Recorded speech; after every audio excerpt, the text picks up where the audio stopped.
안녕하세요. 야매 최정환 박사입니다. 안녕하세요. 정통 이선주 박사입니다.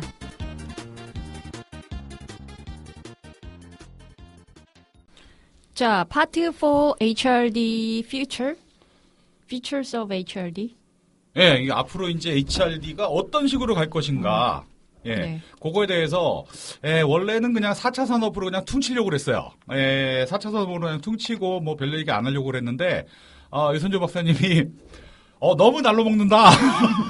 이거 뭐 정리한 거는 많은데 왜 얘기 안 하고 그냥 넘어가? 뭐 그래가지고, 이왕 얘기 나온 김에, 앞으로 HRD가 어떻게 흥할 것인지, 망할 것인지, 이상의 상황 어떻게 될 것인지, HRD가 우리가 도와줄 게 있는 건지 없는 건지, 하여간 그런 거 가지고서 너무 얘기를 안 하고 그냥 넘어갔다고 그래가지고, 추가 녹음 중입니다. 제가 가기 전에, 제가 어제 한국에 있는 놈이 아니기 때문에, 주로 외국으로 바깥으로 돌아다니기 때문에, 제가 있는 동안에 일단 녹음을 하고, 그 다음에 한번 얘기를 풀어보고, 모르죠. 근데 내가 이거 앞일을 어떻게 알겠어요. 하지만, 우리가 대충 꼽은 것들 가지고서 이제 얘기를 해보려고 합니다.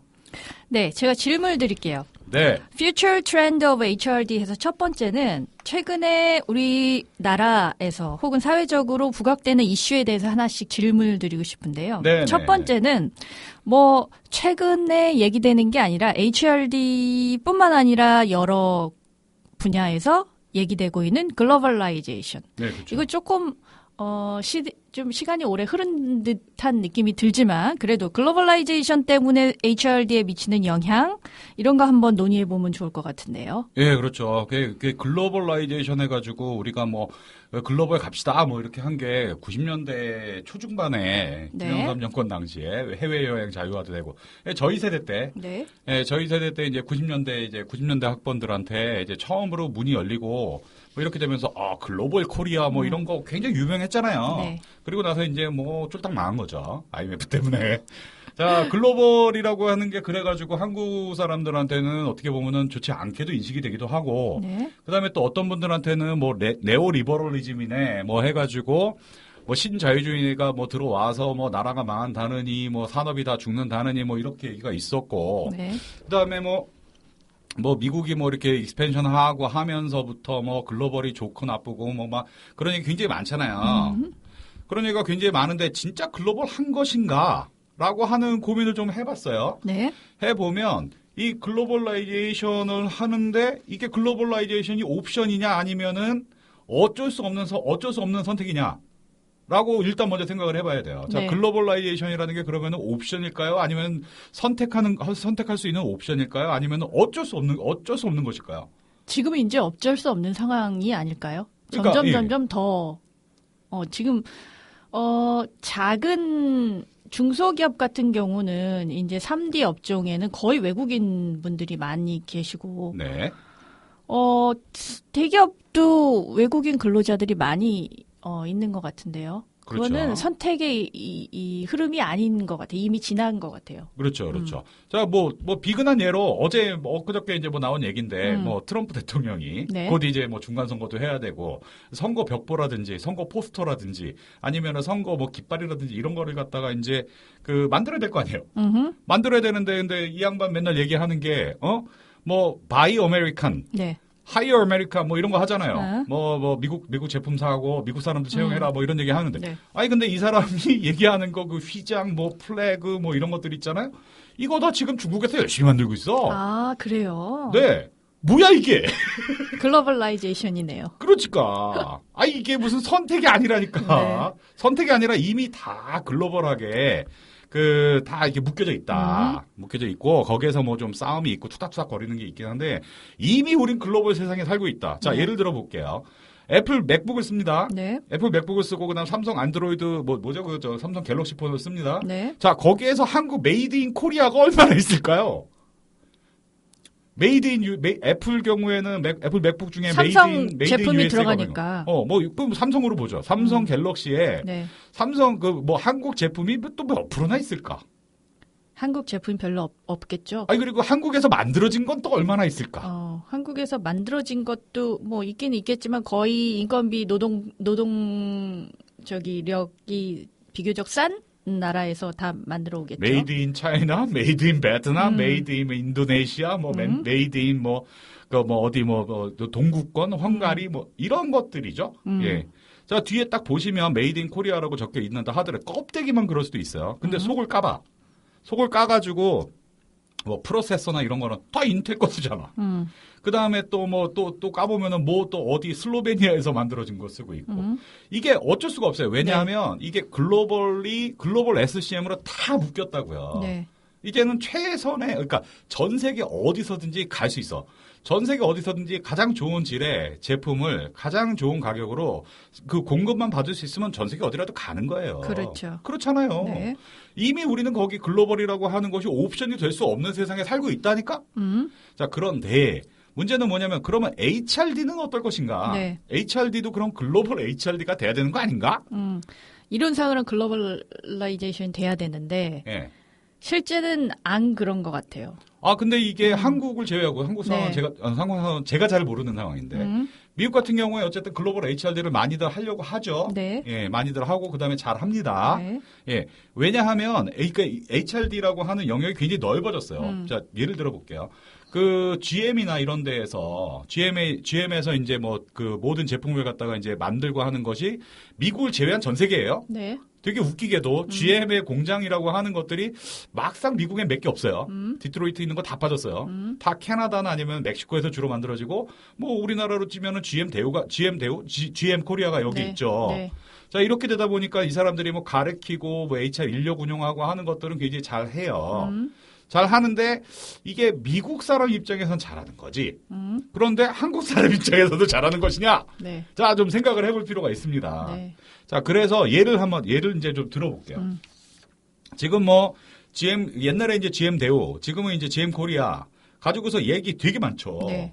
자, 그럼 GM 이렇게 되고 있는데 유선주 박사님 어떻게 생각하세요? GM 코리아의 네. 지금 현재 현안이 뭐냐면 네. 이게 나라가 GM 코리아라고 하는 데가 지금 위기가 있고 뭐 이러하니 나라 돈을 갖다 들여가지고 이 사람 노동자분들을 갖다 지키기 위해서 계속 그 돈을 갖다 투여해가지고 그 공적 자금을 지원해서 이 회사가 계속 유지되도록 하는 게 맞다라고 생각을 하세요? 아니면 네. 필요 없다라고 생각을 하세요? 어려운 질문이네요. 예, 그렇죠. 예.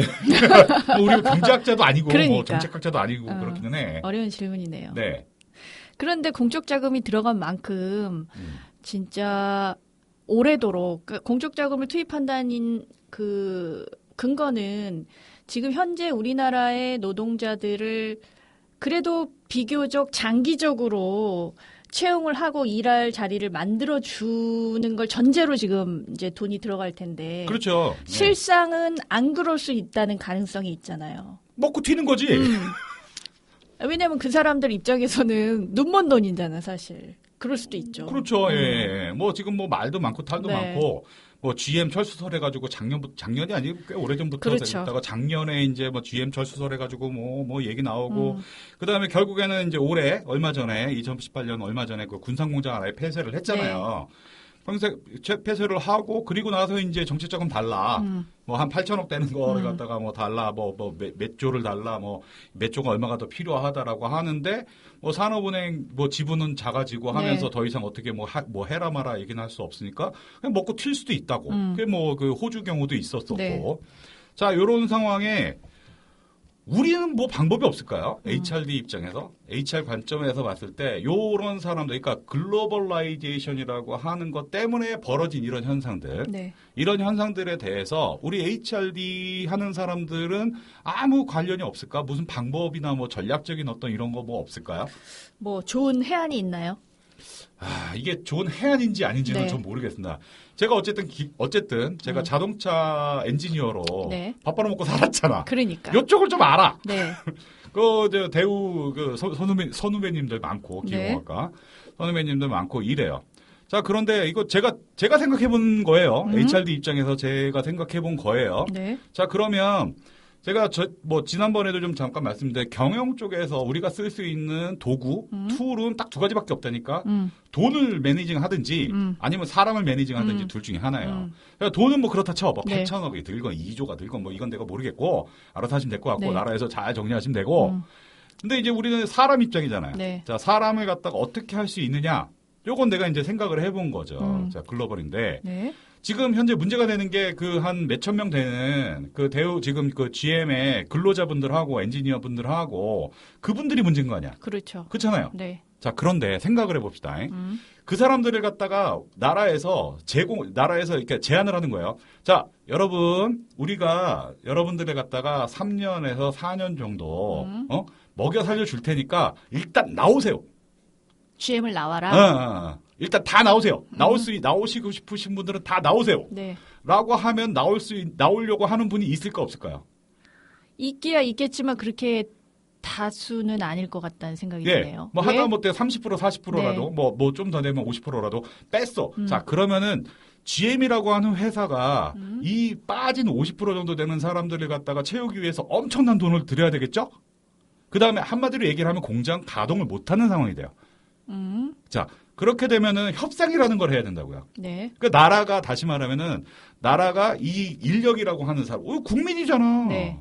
우리 국민들에 대해서 이 제공을 했어. 네. 이거를 갖다 받았어. 네. 3년 4년 동안 내가 벌어먹게 살려줄 테니까. 네. HRD, 그러니까 그 여러분들을 갖다 트레이닝 디벨롭먼트를 해주고 전직을 해주고 그다음에 이걸 다 해주고 복지를 해주고 어쨌든 벌어먹여 살려주고 그다음에 새로운 거를 배울 수 있도록 우리가 다 지원을 해줄 테니 네. 나오세요라고 제안을 한다니까. 그 많이 나왔어. 그러면 GM 입장에서 이 사람들 없어지면은 공장 운영도 안 될 것이고 뭐 좋아할 수도 있어요. 네. 좋아할 공장 수도 폐쇄하고 있겠지. 싶은데 사람들 없으면 네. 잘 됐는데. 네. 그러면은 우리가 협상력이라는 게 생긴다고. 네. 그러니까 사람의 문제이기 때문에. 뺐어요. 자, 네. 그러면은 이 사람들을 이제 한 2,000명, 3,000명 되는 분들이 있으면 이 2,3,000명 되는 사람들을 우리가 이제 벌어먹여 살려야 되잖아요. 네. 그러면 한 사람당 1억씩 줘. 네. 예를 들면 1년에. 그러면은 뭐 2,000억이잖아요. 네. 그러면은 2,000억에다가 4년 해봐야 8,000억이야. 그죠? 요렇게 되는 사람들을 그러면 수용을 한 다음에 뭘 하고 싶은 거냐면 트레이닝을 할 거야. 어떻게? 예를 들면 이분들을 수용을 해야 될 거 아니에요. 네. 수용을 해야 되는데 우리가 지금 또 문제가 하나 있는 게 있죠. 네. 각 대학들에 신입생이 없어. 그렇죠. 각 대학에 사람이 없어, 사람이. 네. 사람이 없는데, 그러니까는 그 학교에서 그 정원 조정을 하네, 정원을 축소하네, 막 난리잖아요. 네. 자, 그런데, 2,000명, 3,000명 되는 이런 분들, 나오신 분들을 갖다가 옵션을 이렇게 주는 거지. 여러분께서는 어느 대학이든 가실 수 있으세요. 여기에서 2년, 3년, 4년 정도까지 배우고 싶으신 걸 마음껏 배우실 수 있으세요. 만약 필요하시면 각 대학마다 여러분한테 그러니까 커스터마이징 된 그 교육을 갖다 제공을 해드릴 수 있어요. 하지만 우리가 바라는 건 여러분께서 전기 자동차 관련된 거로 많이 연구나 아니면 이런 그 재교육을 갖다 받으셨으면 좋겠어요. 라고 하는 거지. 그러면 스페셜 프로그램 만드는 건 뭐 대학교 입장에서는 어렵지 않거든요. 뭐 공대 교수님들, 뭐 경영대 교수님들 아니면 많은 분들이 오셔가지고 가르쳐 드리면 돼요. 그러면은 그분들이 이제 2년, 3년 스스로 막 이렇게 공부도 하고 연구도 하고 그렇게 되는 기간을 갖죠. 네. 그 동안에 나는 벌어먹고 살 수 있는 게 있고. 네. 자, 그러면은 그분들이 이제 나올 수 있는 여지가 더 커지죠. 네. 그 다음에 뭐 GM이라고 하는 회사가 빠지든지 네. 아니면 어떤 식으로 우리가 교통정리를 할 수 있어요. 네. 그러니까 뭐 군산공장 폐쇄가 되고 그다음에 인천 부평이나 이런 데도 창원이나 이런 데도 부지를 정리할 수 있다고. 그러니까 에셋을 정리를 해. 네. 예, 에셋을 정리를 하고 그 에셋 정리한 거를 가지고 팔아. 그다음에 택지 개발을 해. 특별법을 만들든지 뭐 해가지고 그 동안에 이 사람들을 계속 HRD 하는 거야. 계속. 왜? 3, 4년밖에 안 걸려. 진짜. 소설 같은 얘기인데요. 아니, 소설이 아니라 진짜 이런 경우가 있어서 그래. 아, 그래요? 예, 이런 경우가 있어서 그래. 무슨 조선소가 있어. 핀란드가 스웨덴인가? 우리나라 아니고 북유럽에서 유럽에서 실제 사례가 있는데. 대부분 그래. 그러니까 대부분 예를 들면은 그 스웨덴인가 어디에 있는 그 조선소가 있었어요. 네. 그 조선소가 망했어. 네. 조선소가 망하는 바람에 이 사람들이 다 직업을 잃고 이제 직장이 폐쇄가 되고 하니까 네. 그랬을 때 그 나라에서 이 사람들을 다 수용했어. 이렇게 식으로. 아하. 이런 식으로 다 수용을 한 다음에 대학교든 아니면은 뭐 그 직업교육기관이든 이런 데 다 뺐다고. 네. 다 빼가지고 자기 배우고 싶은 거를 갖다 가르쳤어요. 그래 놓고 나서 니네들이 3, 4년 동안 여기에서 마음대로가 아니라 3, 4년 동안 벌어먹고 살 그거를 갖다가 해줄 테니 네. 여기에서 최대한 배워라. 최대한 배워서 스스로 일어서라. 예, 그리고 그 부지하고 그 뭐 제품 거기에 있었던 무슨 자산들, 에셋들 이거 다 팔았어. 그래놓고 나서 거기를 갖다가 다시 이노베이션 클러스터로 만들었다니까? 이노베이션 클러스터로 그 전환한 거죠. 그 지역을. 그 얼마 안 걸려요. 뭐 땅 파고 뭐 하는 거 얼마 안 걸려. 근데 지금 내 생각 그런 것들을 여러 사례를 보면서 스웨덴이라든지 독일이라든지 뭐 아니면은 그 프랑스라든지 아니면 네. 이탈리아라든지 이런 데에서 자꾸 그런 전통 제조업체들이 자꾸 죽어나가다 그쵸? 보니까 이런 일들을 많이 했어요. 아. 그 나라가 나서가지고 그런 것들을 했다고. 지역 사회하고 나라라기보다는 거기 커뮤니티가 강했지. 커뮤니티가 많이 강했고 그런 커뮤니티들이 주도해가지고 그런 식으로 일을 했단 말이에요. 네. 그러면은 지금 그러니까 그 GM이라고 하는데 계신 분들 사람을 일단 뺀 다음에 네. 협상력을 가지고서 협상을 해서 빼. 네. GM이라고 하는 회사든지 이런 거 다 빼. 네. 그리고 필요 없는 에셋이나 이거 너무 많아. 네. 불용 자원이거든요. 그런 것들 다 정리해. 그리고 나서 필요한 것만 남겨. 그리고 나머지는 뭐 택지 개발을 해가지고 뭐 자산화하고 뭐 이런 걸 해. 돈을 만들어 놓고. 그리고 나서 해야 될 게 뭐냐면 이노베이션 클러스터를 만드는 거야. 그러니까 예를 들면 지금 우리가 산업 구조 조정이 굉장히 많이 필요해요. 자동차 그렇죠. 분야에. 그렇죠. 산업 구조 조정 중에 제일 중요한 지금 자동차 분야에서 중요한 건 뭐냐면 전기 자동차야. 그렇죠. 그렇잖아요. 네. 근데 우리나라 전기 자동차 없네? 네. 왜 없어? 아직 뭐 아직 뭐야?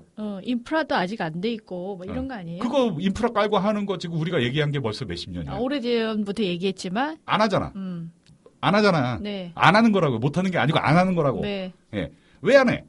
뭐 그거 안 해도 잘 팔리고 아니지. 있잖아요. 자동차 업계가 싫어해서 안 하는 거예요. 우리나라만? 네. 외국은 다 지금 전기 자동차로 막 바꾸고 있는 추세인데 우리나라만 그렇다고요? 팔아먹어야 될 거 아니야, 자동차를. 아니 근데 글로벌라이제이션이 지금 이렇게 필수 사항이 된 이 시대에서 네. 우리나라 내수만 팔아먹을 수는 없잖아요. 내수 안 팔아. 내수 팔아먹. 내수에서 일단 돈을 챙긴 다음에 수출하는 데에서는 네. 이제 싼 값에 덤핑하면 되지. 아니 우리가 그렇게 해서 돈 벌잖아. 아니 근데 자동차 업계가 우리 내수 시장만 보고 사업을 하지는 않을 텐데요. 그러니까 나가서 하는 거를 어. 해야 되는데 못 바꾸고 있는 거라고요. 안 바꾸고. 그리고 이제 뭐 지금 현재 현대자동차나 현대기아 같은 경우에는 네. 수소 연료 그렇죠. 수소 자동차를 좀 만들고 이런 거로 있긴 하고 한데. 있는데 그거 전 세계에서 누가 써? 전기로 지금 다들 네. 가고 있는 상황에서. 그러니까 지금 이게 산업 구조조정이나 그런 게 필요하다고. 아 근데 얘기는 참 제 입장에서 약간 소설 같은 느낌이 드는 게 아니 일단 뭐 사례가 많다니까. 사례가 많음에도 불구하고 우리나라에서는 좀 어려울 것 같아요. 왜 안 해봤으니까. 안 우리가- 해봤으니까 우리가 다시 말하면 이렇게 어. 돼요. 우리가 지금 그러니까 아까 얘기했잖아. 경영이라고 하는 건 두 개만 매니징을 한다고. 하나는 네. 하나는 돈을 매니징하는. 다시 말하면은 뭐 자산이라든지 그쵸. 에셋이라든지 이런 거 하잖아. 돈을 하나는 매니징 사람을 매니징하는 건데 어, 우리는 사람을 사람을 매니징 매니징 해가지고 사람 위주로 간 적이 없었어. 그렇죠. 노동자 따위는 때려 잡으면 되는 거야. 돈만 따라가면 예, 되니까. 예. 그러다 보니까는 이 8천억이라고 하는 돈에 지금 막 돼가지고 네. 하는데, 이 8천억이라고 하는 돈은, 야, 니네 나가! GM 나가! 야, 그리고 우리는 우리 국민들을 챙길 거야. 네. 야, 국민들, 자, 아. 우리 8천억 있습니다. 자, 여기에서 한 2,000명, 3,000명 되시는 분들 우리가 충분히 버려먹여 살립니다. 네. 걱정하지 마시고 일단 나오세요. 네. 라고 해가지고 그분들을 계속 가리키는 거야. 그리고 그분들을 전기 자동차 관련된 전문인으로 전환을 해. 그거 얼마나 걸릴 것 같으세요? 2, 3년이면 돼. 아니 그 교육 훈련 시간이 문제가 아니라 예를 들면 그 8천억이라는 게 어쩌면 이제 어차피 공적 자금인 거잖아요. 그걸 이제 그렇죠. 네. GM에 음. 노동자들한테 이걸 준다고 했을 때 사회적으로 야 왜 거기만 주냐? 조선도 어렵고 뭐 어디도 어렵고 다 어려운데 일단 반론이 있을 것 같아요. 그거 다 그렇게 하자니까? 어. 이건 GM의 예고. 현대중공업이나 이런 조선소도 마찬가지야. 거기도 노동자들이 만약에 빠진다면은 그거 갖다 정책자금으로 해가지고 빼자고. 그리고 두 번째는 현실적으로 그런 걸 한 사례가 없기 때문도 말이 한국에서는 되지만 없는데. 노동자들이 정부를 믿지 못할 것 같아요. 어? 현재 상황에선. 노동자들이. 나오세요라고 했을 때 노동자들이 정부를 믿지 못하고 나올 수가 없을 것 같아요. 대학은 믿을 수 있잖아. 예를 들면 이거죠. 우리가 대학이라고 하는 데에다 오픈시켜가지고 대학이라고 하는 그 벽을 갖다 허물고 대부분 뭐 고졸자든 아니면 대졸자든 이럴 거잖아요. 네. 대졸자들 같은 경우에는 대학원 과정으로 가는 것처럼 하면 되는 것이고 고졸자분들은 대학 과정을 가면 되는 거잖아. 네. 그 어차피 뭐 그것도 트레이닝이고 HRD잖아요. 네. 어쨌든 자기가 무엇인가 벌어먹고 살려면은 그러니까 교육받고 그다음에 자기 개발을 해야 된다고요. 네. 자기 개발을 하는데 뭐 나라에서 어떻게 하는 거는 정책 자금으로 주는 건 모르겠는데 네. 나는 네. 내 소속 쪽은 어느 대학이 되는 거지. 그 대학의 학생이 되는 거잖아요. 그렇죠. 대학의 학생이 되면서 거기에서 어쨌든 소속감도 생기죠. 소속감도 있고 그다음에 그 대학 다니시면서 내가 그 기간 동안에 열심히 공부해가지고 뭐 전기 자동차에 관련된 것들을 전문성을 기를 수 있고 그다음에 그 전문성이 길러진 다음에 이게 정리정돈이 돼 있으면은 이제 조그맣게라도 스마트 팩토리를 만들건 아니면 뭘 하든 어쨌든 거기에서 다시 뭉쳐가지고 으쌰으쌰 해가지고 새로운 이노베이션 클러스터에 들어가서 거기에서 다시 무엇인가 사업을 해나가면 되는 거지. 그러니까 핀란드의 노키아가 망했을 때 앵그리버드 만들어지듯이 네. 무엇이 만들어질지는 우리는 모르겠으나 어쨌든 우리는 무조건 가르치겠다는 거야. 그리고 수용을 대학으로 하고 그 대학도 살 수 있겠고 그다음에 그 돈이라고 하는 것도 우리가 어떻게 보면 그 우리 국민에게 쓰는 거기 때문에 공적 자금으로서의 충분히 가치가 있고 단순히 GM에다가 8천억 주고 뭐 몇 조를 주는 것보다는 우리 국민들한테 쓰는 거 당연한 거잖아요. 그러니까 이론상으로는 맞는데 자 대학생들이 지금 대학에서 다 공부를 전공을 하고 나와도 일자리가 없어서 지금 취업이 안 되는 거잖아요.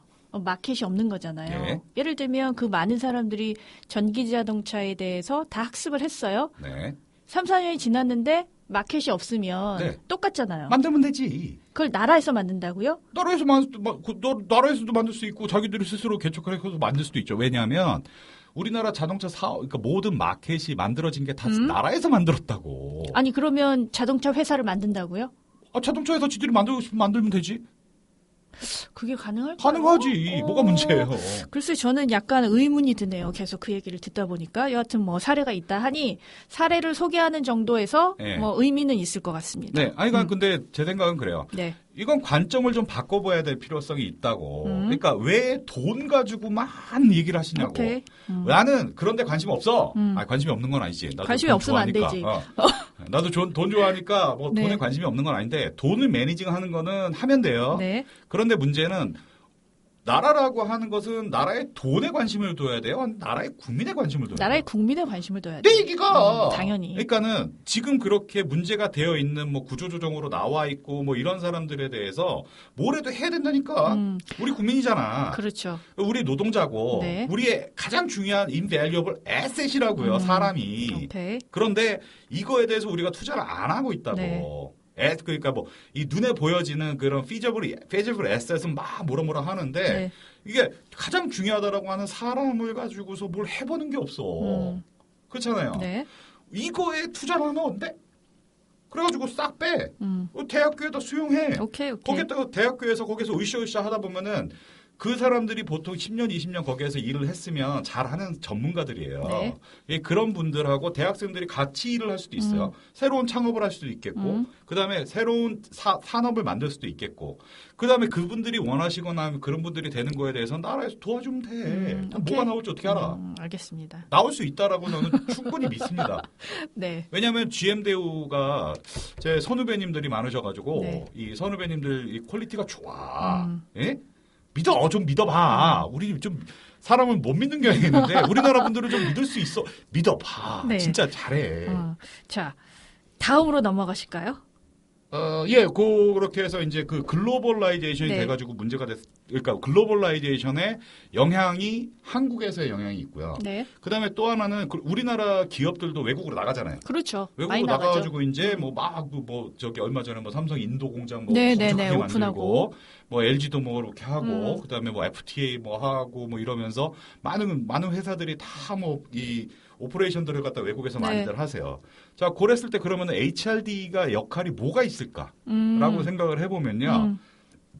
뭐 그 삼성 뭐 베트남에서 폭동도 나고 뭐 이러면서 뭐 IR 교육도 하고 네. 뭐 노동 교육도 하고 네. 뭐 다이버시티 교육도 하고 막 네. 뭐 휴먼 라이트 교육도 하고 엑스패트리에이트 해가지고 뭐 그 현지인들 재용 뭐 좋아요. 네. 그런 다- 거 많이 했죠. 네, 다 좋다고 다 네. 좋아.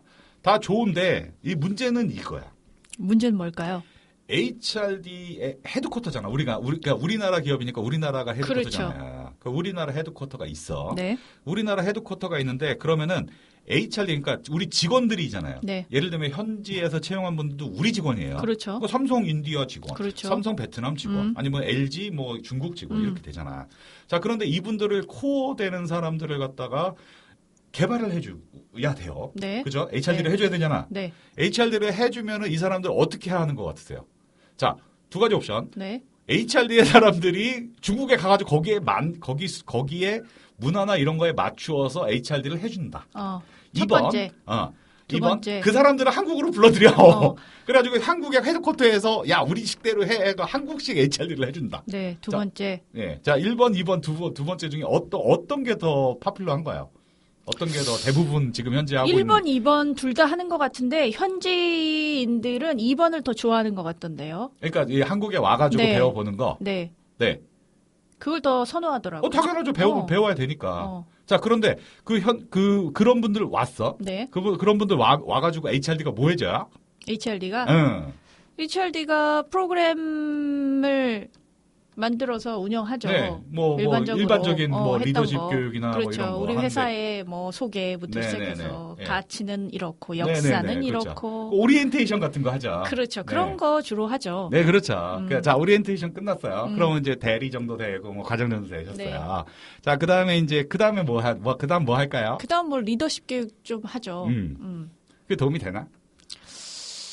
내용상으로 도움이 되는지는 모르겠으나 리더십 교육을 받고 나면 그래도 만족도는 좀 많이 나오더라고요. 만족도고. 네. 자, 그러면 거기에서 돌아가셔가지고 뭔가 퍼포먼스를 많이 내고 막 이래야 되잖아. 근데 이제 예를 들면 이제 그러니까 하이 매니저나 아니면 그렇죠. 익세큐티브가 되거나 네. 이랬을 때는 이제 우리가 뭘 해줘야 되나요? HRD가. 글로벌 현채인들이나 글로벌 현지 채용하신 분들이나 이런 분들에 대해서 우리가 도와줄 게 뭐가 없을까? 도와줄 게 얼마 뭐가 전에 있을까요? 왜 이 얘기를 하냐면 네. 얼마 전에 LG에 네. 그 프랑스 지사장이 계시는데 네. 이분이 책을 하나 내셔가지고 어허. 난리가 난 적 있잖아. 아, 기억 안 나시나?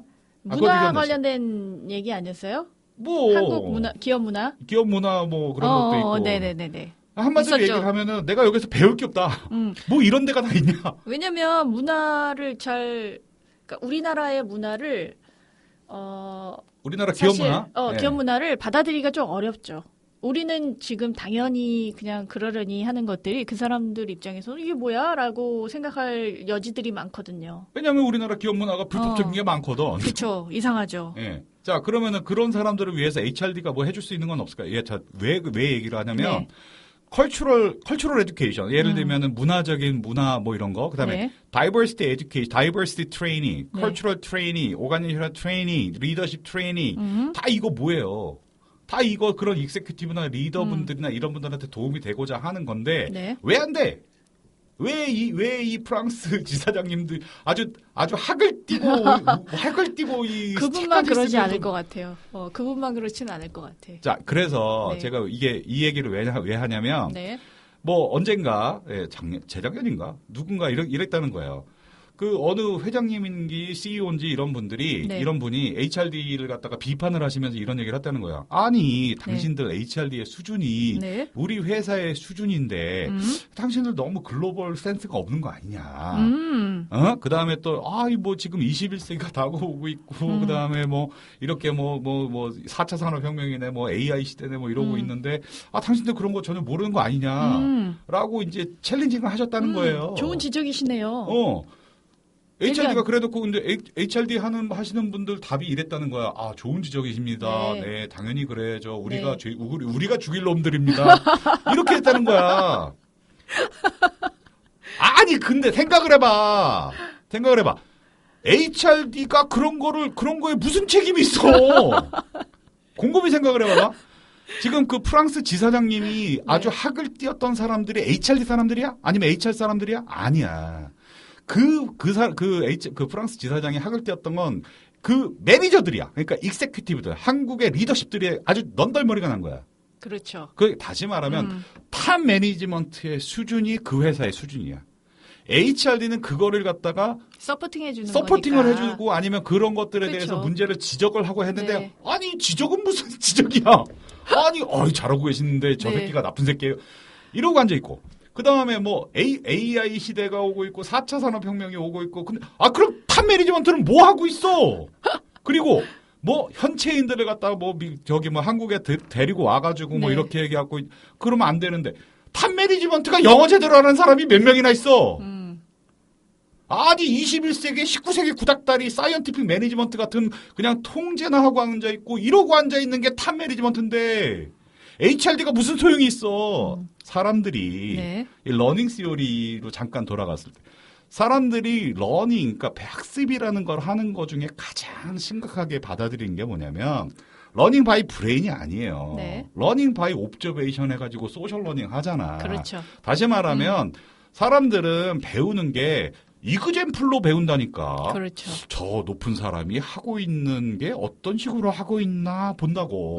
내가 이렇게 하면 혼나네. 앞으로 하지 말아야 되겠다. 그다음에 저 양반이 뭐 이렇게 해가지고 저렇게 해서 사람들한테 아부하고 아니면은 뭐 이렇게 저렇게 하는 거를 싹 봐. 그렇죠. 그리고서 그거를 따라 할 수밖에 없어요. 그렇죠. 이상한 사람 승진하면 저렇게 해야 저렇게 해야 승진하는구나. 되는구나. 그렇지. 러닝 바이 이그젠플이야. 그렇죠. 아니 근데 HRD 이게 우리 회사는요 윤리와 도덕이 가장 중요하고요. 우리 회사는요 뭐 이렇게 돼야 되는데 이거 백나라면 뭐해? 탑 매니지먼트가 이그젠플이 안 좋은데.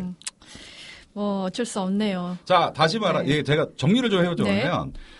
사람들이 HRD라고 하는 거에는 분명히 제한이 있어요. 탑 매니지먼트의 수준이 그 회사나 그 조직의 문화나 아니면 이런 것들의 그냥 스탠다드예요.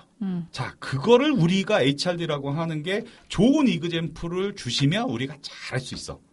그리고 그런 것들이 좋아지면 글로벌리 얼마든지 잘할 수 있어요. 자, 우리가 이런 뭐 비난이나 HRD가 뭐 글로벌 센스가 없는 이런 거 하기 이전에 네. 제발 탑 매니지먼트 분들께서는 HRD 지랄하시기 전에 네. 스스로 돌아보시고 네. 탑 매니지먼트가 좋은 이그젠플을 해주시면 네. 그게 가장 좋은 HRD가 됩니다. 라고 하는 말을 너무 거저먹으려고 드는 거 아니에요? 하고 HRD? 아니 근데 내 생각엔 그래. 오케이. HRD의 역할이라는 게 거기에서 조금 확장이 돼야 될 필요가 있는 게 뭐냐면 이 탑 매니지먼트를 누가 제어해줘요?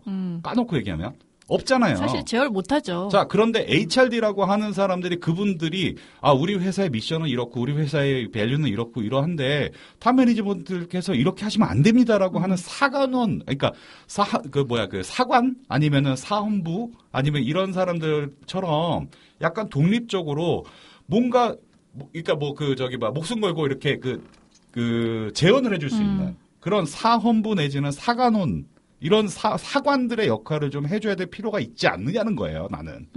예. 그게 우리가 해야 될 역할은 아닐까? 라고 생각을 해봅니다.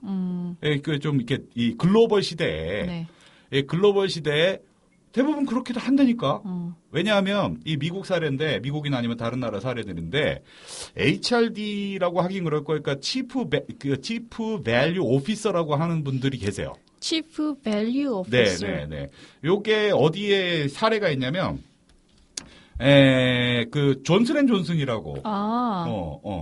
그 저희랑 관련이 있어요. 네, 존슨앤존슨에, 제시카 리 선생님이라고, 유니버시티 네네네. 밀리노이 제시카 리 선생님하고 나름 친한 스테이시 웡이라고 하는 분이 계세요. 네. 어떻게 소개를 받아서, 제가 또 뉴저지에 있었잖아. 네. 예, 지금도 뉴저지에 있는 거죠, 사실은. 예. 하여간에 뉴저지에 존슨앤존슨 헤드쿼터가 뉴저지에 있어요. 네. 뉴저지에 있는데 뉴브룬스윅인가? 거기에 있는데 거기 존슨앤존슨 거기에 스테이시 웡이라고 하는 분한테 가서 뭐 얘기도 하고 뭐 이렇게 됐어요.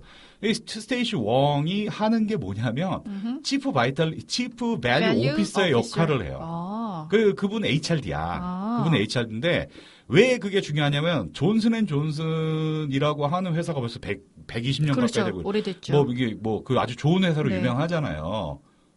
그런데 존슨앤존슨이 왜 좋은 회사이냐?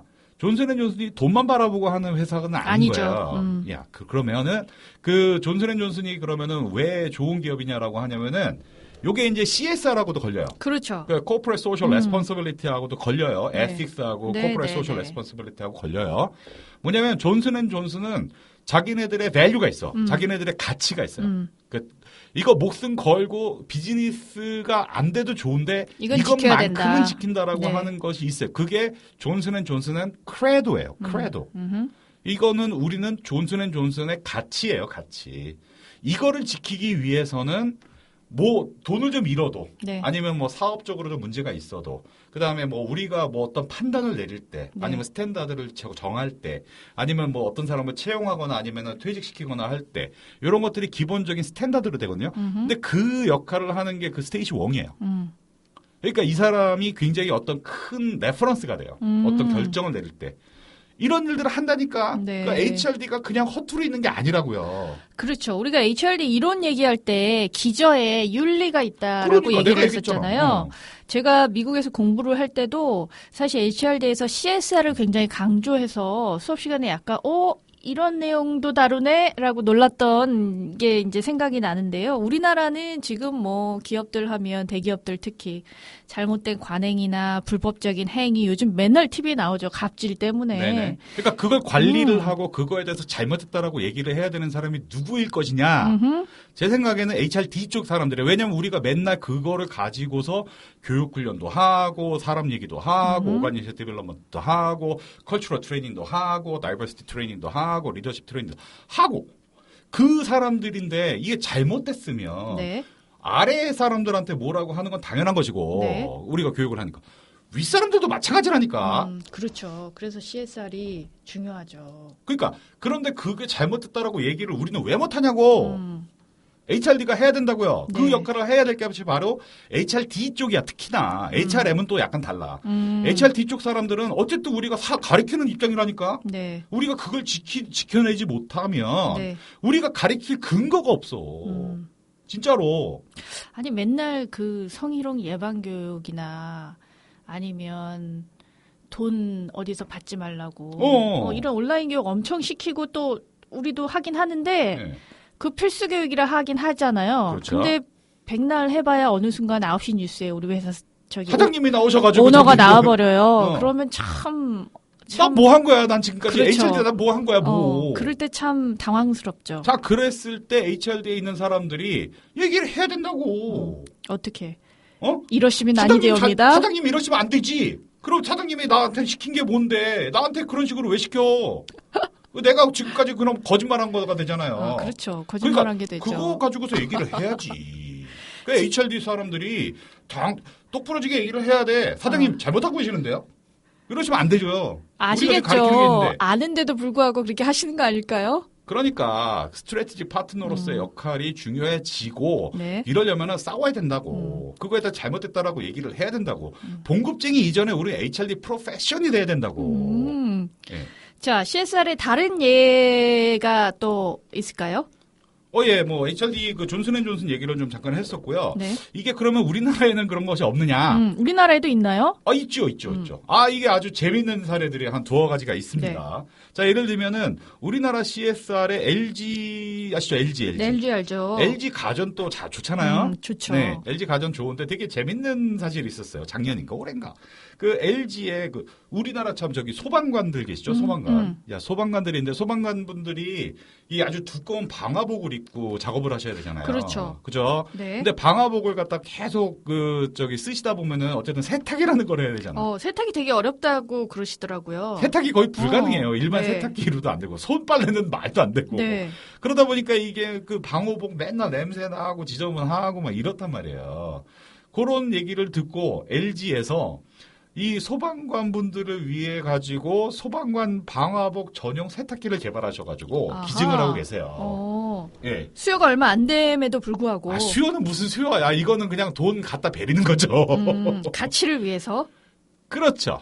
그런데 그것들을 중간에 매개를 놓고 한 사람들이 일단은 에이전트나 이런 분들이 계세요. 네. 예, 이런 분들이 저는 HRD라고 하는 분들의 에이전트도 되는 거예요. 그러고 나서 그러면은 LG 소방관 분들 케이스가 좋잖아요, 지금 이거. 그렇죠. 그죠? LG 소방관 방호복 세탁기에 대한 케이스가 좋으면 이거를 활용을 해서 HRD라고 하는 분들이 이런 사례를 자꾸 만들기도 하고 만들어지면 이걸 활용을 해서 LG라고 하는 회사의 어떤 좋은 가치 이런 것들에 대해서 우리가 마케팅이라든지 CSR이라든지 이런 거를 할 수 있다고요. 네. 그러면은 HRD가 그런 거에 인볼브 안 해야 될 이유가 전혀 없어. 네. 어떻게든지 찾아가지고 사례를 찾아야 된다. 네. 좋은 사례를 찾아가 이거를 갖다가 회사 뭐 이런 거에 사용을 할 수 있게 우리 그 직원 교육도 좋고 사회 교육도 좋고 네. 이런 케이스가 있고요. 그 다음에 또 하나가 이제 되게 재밌는 것 중에 하나가 메일 유업이라고 하는 그 우유 회사 있습니다. 네. 자, 우유 회사가 있는데 여기에서도 또 재밌는 그 이유식, 특수 유화식이라는 것을 만들어요.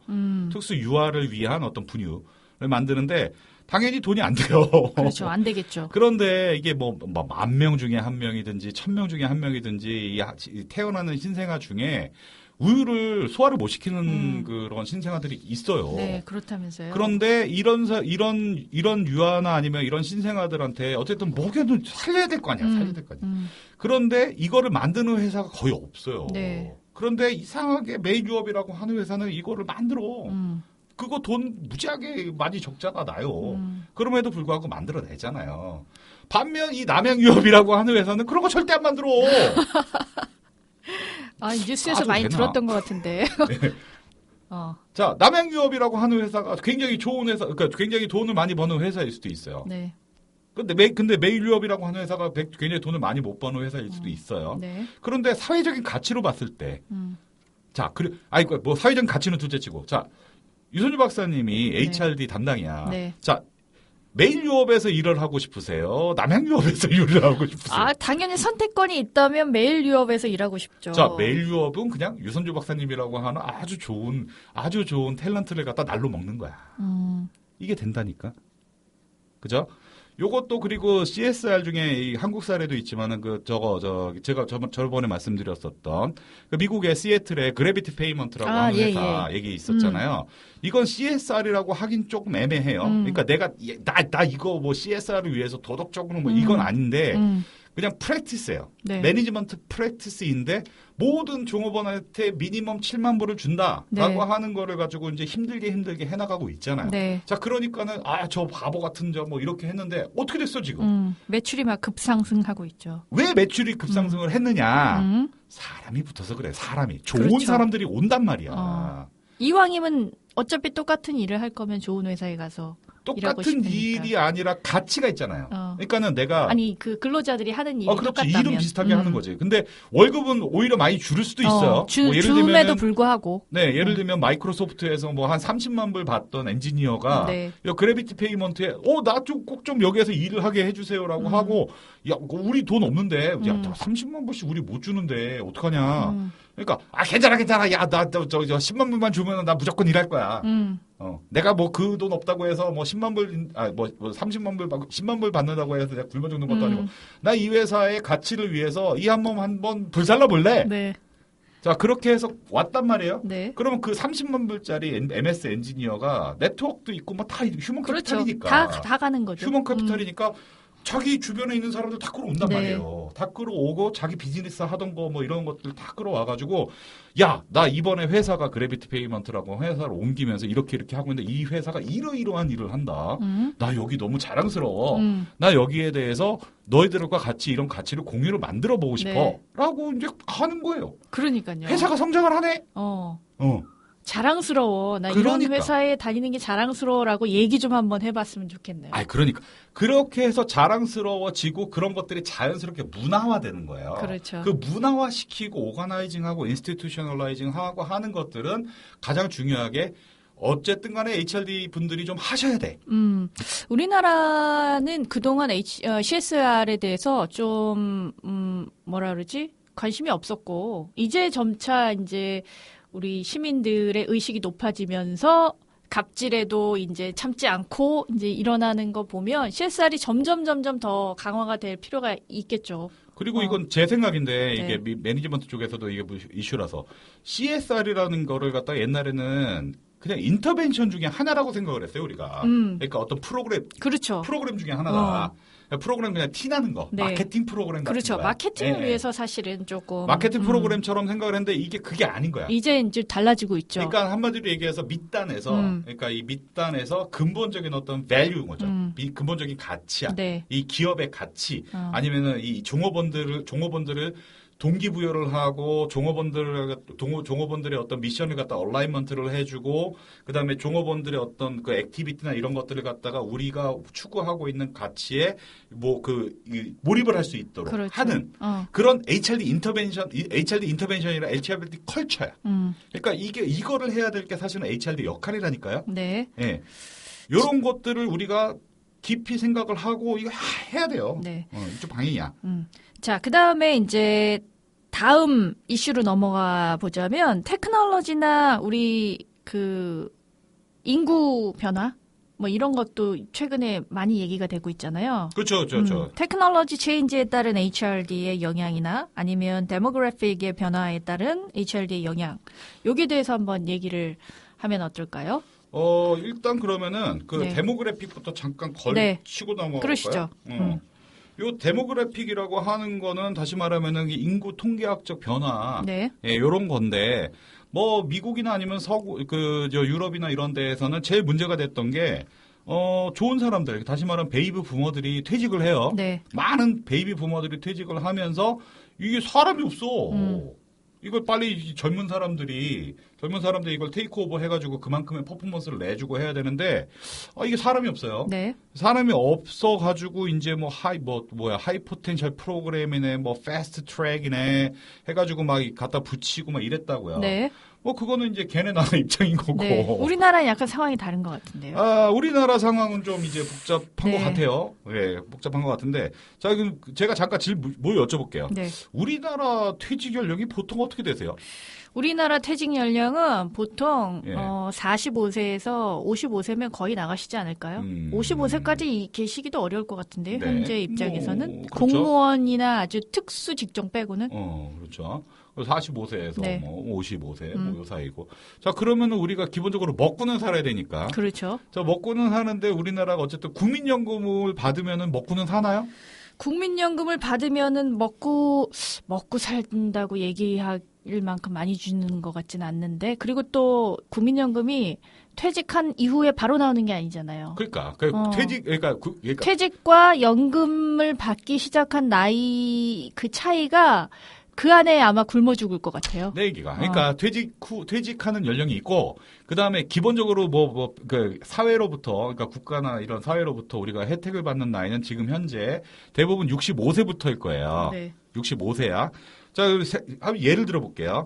그러니까는 지금, 프랑스 같은 경우에, 프랑스나 아니면 유럽 같은 경우에 대부분 퇴직 연령이 55세, 60세 아니면 65세 요 정도 왔다 갔다 해요. 요 정도 왔다 갔다 하는데, 이 연금 받는 나이는 일정하게 좀 정해져 있어요. 네. 뭐 예를 들면, 프랑스 같은 경우에는 연금 연령이 67세. 더 늦네요, 우리나라보다. 예. 그거 바꿨잖아요. 네. 몇 년 전에 그거 바꿔가지고 데모하고 뭐 난리가 났었잖아요. 러시아도 막 데모하는 것 예. 같던데요. 일본 같은 경우에는 여기는 68세야. 여긴 또 더 늦네요. 네. 그 다음에 미국 같은 경우는 몇 살 것 같으세요? 우리 미국. 메디케어 받는 나이. 펜션 미국. 받는 나이. 미국도 65세보다 더 오래 지나야 되나요? 67세입니다. 자, 그리고 한국은 지금 현재 국민연금 받으려면 언제 받아요? 그거 언제 대략. 받지? 60세인가? 그러니까 60세부터 신청을 할 수 있고, 네. 그러니까 지금 현재 아마 거의 대부분 이렇게 돼 있어요. 65세부터 받을 수 있어요. 그래요? 받을 수 있다고 보시면 60세도 돼요. 아니고? 65세. 어머. 자, 그런데 65세인데, 요거를 갖다가 지금 뒤로 늘려야 돼.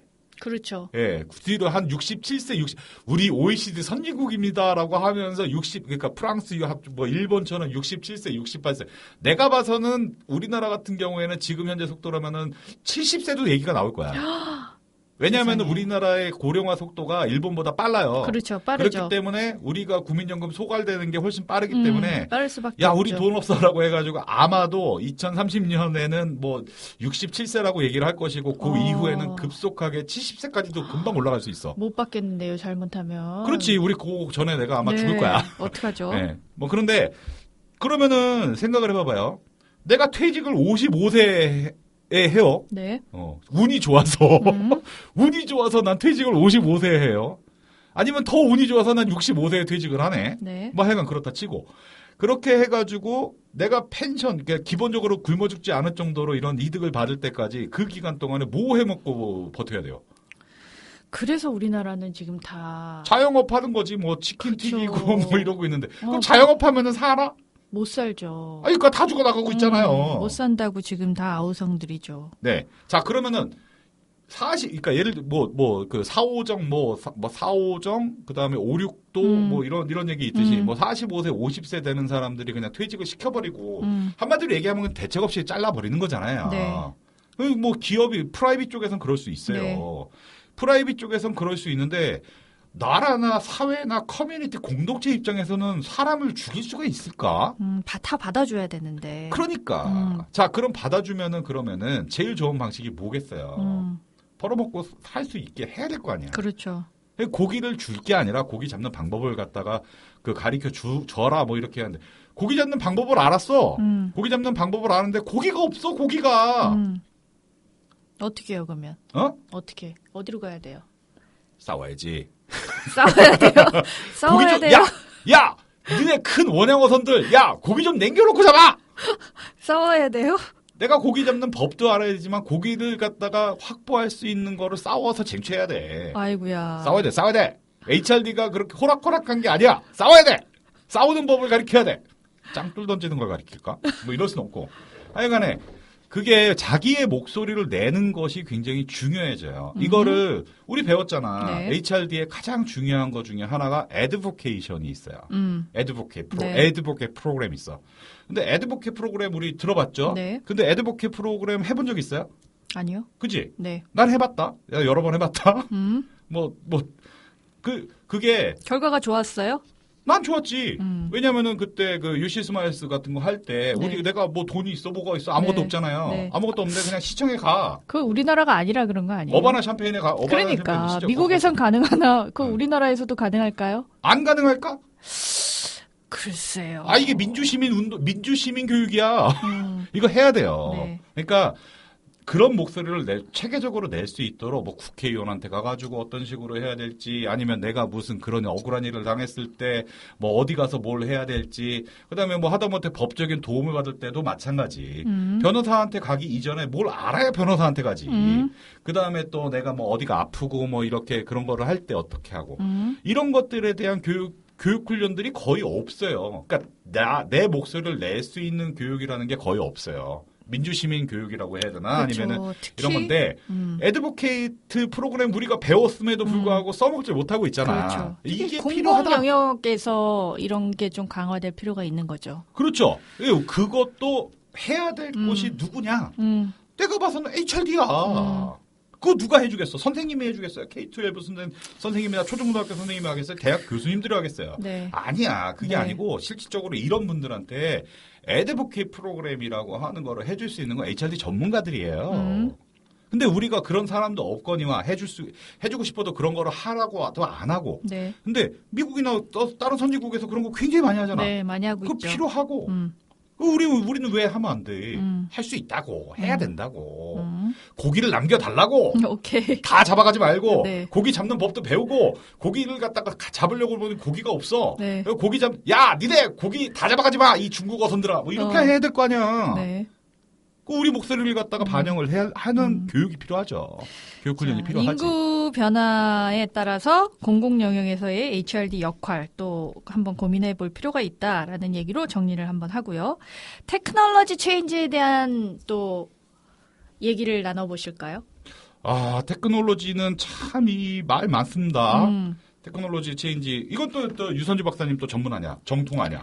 테크놀로지 에듀케이션 테크놀로지 PhD 아니야? 어쨌든. 그렇죠. 에듀케이셔널 테크놀로지. 자, 그러면은 제가 거꾸로 질문을 드리면 에듀케이션 테크놀로지 요새 어떻게 좀 잘 돼가고 있나요? 잘 돼가고 있는 건지 잘 모르겠습니다. 왜? 글쎄요. 이게 주객이 전도된 듯한 느낌을 받을 때가 가끔 있어요. 예를 들면 뭐 테크놀로지는 사실 그 목적 달성을 위한 하나의 수단, 도구, 툴, 뭐 이렇게 활용이 되어야 된다라고 생각하는데 목적과 상관없이 그 테크놀로지 자체를 활용하는데 너무 또 우리가 몰입되는 경향이 있더라고요.